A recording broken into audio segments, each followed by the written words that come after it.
on parle du pétrole, mais est-ce que vous vous souvenez de l'image de Bazoum à Cotonou, frappant sur l'épaule de Talon et disant le pétrole nigérien est devenu le pétrole béninois.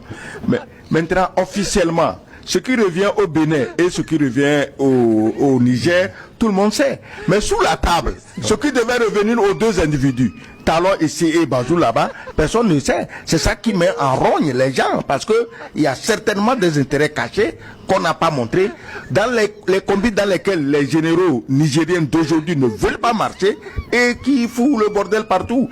C'est vrai qu'on dit c'est la France, mais il y a aussi des intérêts privés égoïstes qui motivent ce genre de comportement. Vous comprenez que, en fait, quand vous êtes de mauvaise foi, vous êtes rarement inspiré. Dans ce dossier précis, Talon a commencé par quoi? Par l'empêchement du chargement, comme quoi la frontière était fermée.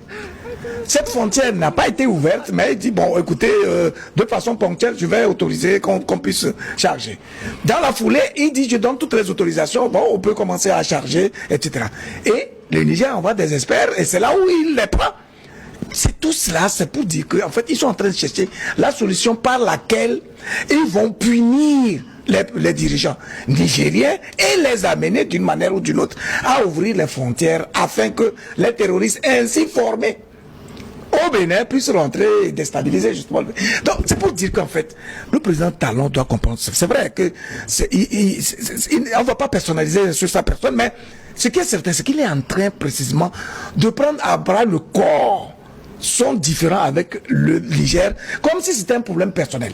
Il est blessé de voir les dirigeants nigériens lui résister véritablement et rester lucide. Et donc, à partir du moment où il envoie son ministre qui n'a pas été reçu, il prend ça comme un affront personnel. Et donc, maintenant, il commence à tirer des ficelles de façon inutile et malsaine. Ça devient de l'enfantillage, tout simplement. Parce que, en tout état de cause, les vrais perdants, c'est les peuples nigériens et béninois.